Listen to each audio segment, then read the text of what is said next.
afternoon, and glad to have you all here today. If you're watching live, welcome.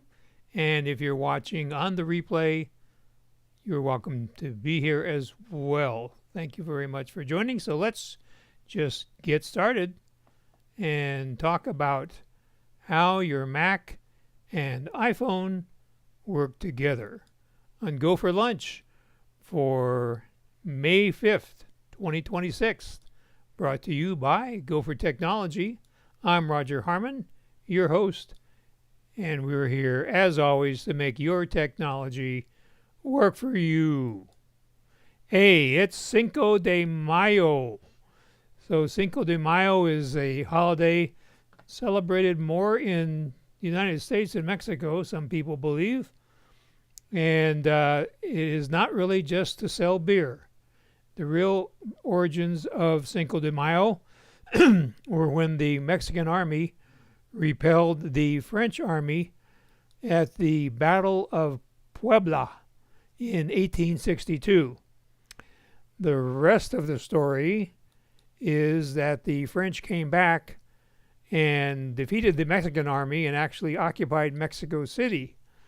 So that didn't work out too well, but the United States began lending money and guns to Mexican liberals, and in 1866, Napoleon III announced that they would withdraw from Mexico. So that is the real reason that we are celebrating Cinco de Mayo, and it's Taco Tuesday, so kind of a double holiday.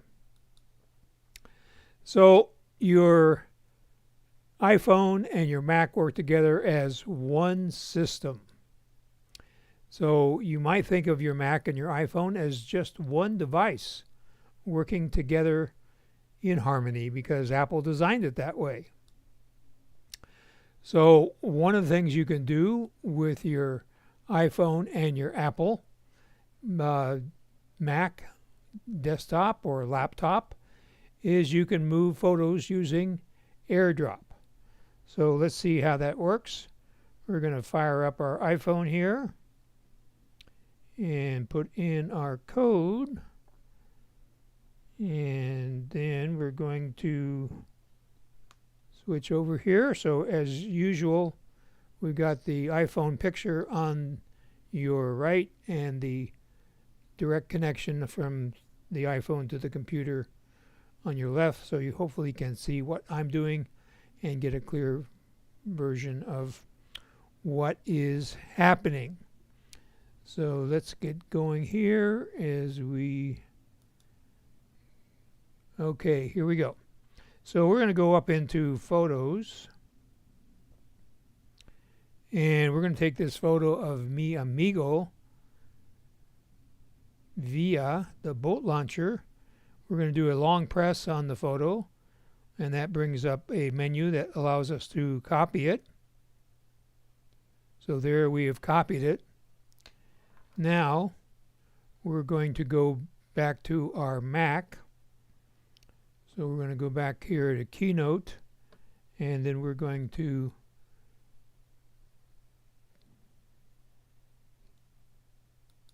there we go.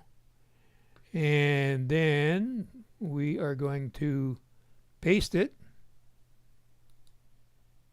And there he is. So we did an AirDrop from our iPhone to our Mac.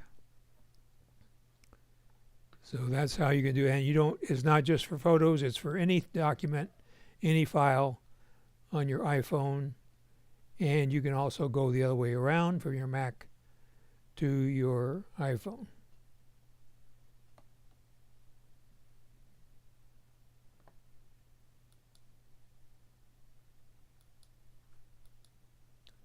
So that's how AirDrop works. I'm sorry. And then you have AirDrop, where you choose a destination. Again, you can go from your iPhone to your Mac, or your Mac to your iPhone. If you go from your iPhone to your Mac, it'll put it into downloads. So here's what your screen is going to look like on your iPhone, In this case, I'm choosing my destination as Rogers M4 Mac Mini, and then a pop-up will appear briefly. It doesn't stay there long, and gives you an option to show in the Finder, which would be in the Downloads folder, or you can open it so it would open directly. But again, that doesn't stay up there very long, so you have to be really quick. So you can also start on the iPhone and finish on the Mac. So if we go back to our iPhone and we go into Safari, and as I say, we're reading an article here at Tucson.com all about weather, but our eyes are tired and we don't want to strain our eyes, so we want to put that on our Mac. So over in the Finder, right down here, it's probably hard to see, but there's a little icon which is your normal Safari icon, but it has a little tiny iPhone in the upper right hand corner. So when we go to Safari, and we already had that there, and there it is. Now I've got reader mode on there, so it didn't include the picture. So you go to the and you can see it and read it in larger type on your Mac. So isn't that fun? And now this may or may not work.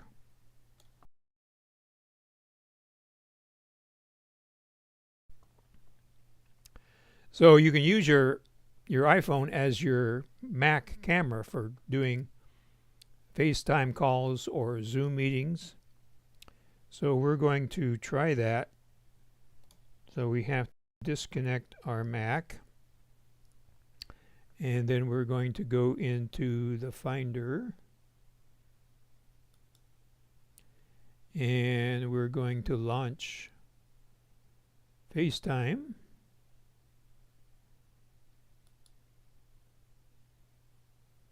And then you go up to Video, and you choose the iPhone camera. So you can see I have several different cameras here. I choose the iPhone camera, and I'm going to turn on the camera.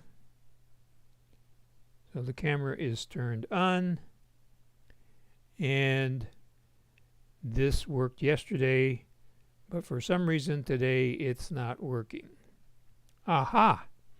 FaceTime is not receiving any video from the connected camera. Try restarting your computer to fix this issue. So in my preparation for this, I did restart my computer, and I did restart my phone several times, and it didn't work. So it should work for you. I've got a complex setup here, so I may have got something that's interfering. So we're not going to do that. But that's the way it should work. And then you can get a mount like this that mounts on your monitor or your laptop screen, and then you attach your iPhone to the MagSafe, and then you put it up on your monitor, and you can use it as a webcam. And I think this one costs $18 on Amazon. So that's the way it's supposed to work. Sorry that we couldn't get it working for our demonstration here today. So we're going to quit FaceTime, and go back to our presentation. And you can answer calls on your Mac. So this is kind of counterintuitive. To set this up, you have to go to your settings on your iPhone, not your Mac, on your iPhone, and choose cellular, and then look for calls on other devices, which is the second thing here on your iPhone, and then you can turn it on or off. You notice here that we have it on, so if the phone rings, it will ring on other devices, and then you can choose those other devices when you click on calls on other devices. So you turn this switch on if you want calls on other devices, and of course you would turn it off if that becomes a distraction.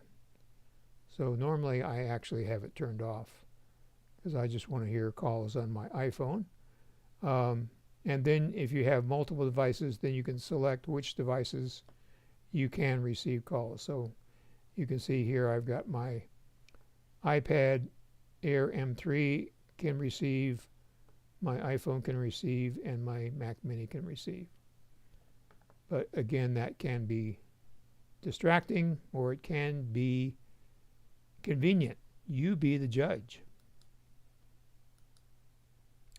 So you can see your iPhone on the Mac when you're using Mac OS 26 Tahoe.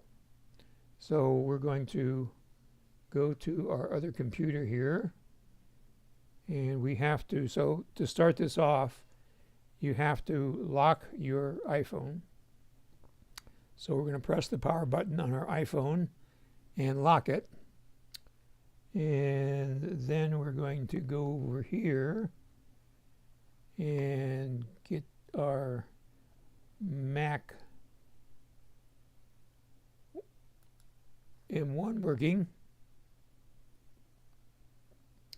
And for some reason, there we go. And we're going to click on Connect. And it sees the iPhone 16 Pro Max. And there it is. So now you can do any app that you have on your iPhone. So you click on the bottom to get to search. So I have this enlarged. That's why the screen is looking funny. So let's see if I wanted to monitor my solar system. I click on here, and I've got 3.8 kilowatts being generated by my solar panels, and 0.3 kilowatts are going to my house, and 3.5 kilowatts are going to my power wall, my batteries. So anything that's on your iPhone can be on your Mac. So that can be very handy depending on what things you have on your iPhone. So to do all these wonderful things, you have to have the same Apple ID, or now they call it the Apple account, on all your devices. You also have to have Wi-Fi and Bluetooth turned on all your devices. So that brings us to questions. So if you haven't already, please put your questions in on YouTube. Do me a favor and share the GoFor Gazette with anybody you know that has Apple devices. And if you haven't already, down below, hit that subscribe and the little bell so you'll know when we are on YouTube. And if you would be so kind as to give us a like so that YouTube will show this to more people. So let's see what you have to say.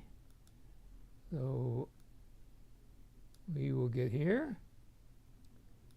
And Chris says, the iPhone as a webcam is awesome. if your existing webcam is not very good. And Chris uses it a lot. And Alice says, I have never tried this, Chris. Sounds like a good idea. And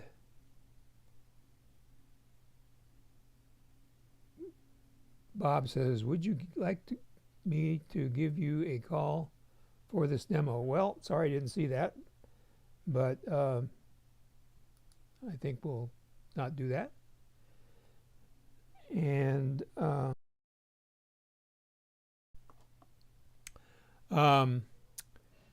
Chris says, I will call, let's get that up here again. I call it a Wi-Fi copy and paste a lot, to copy from one device and paste on another. I use it a lot. Sure beats emailing yourself. Well, that's for sure, Chris. Great comment there. So hopefully that will open up some horizons for you using your iPhone along with your Mac. And that is generally called continuity, where you can get things on your iPhone and transfer them easily to your Mac, and sometimes the other way around. So thank you for watching, and have a happy Cinco de Mayo and Taco Tuesday, and join us next Tuesday at high noon for another Go for Lunch. So take care and have a great week.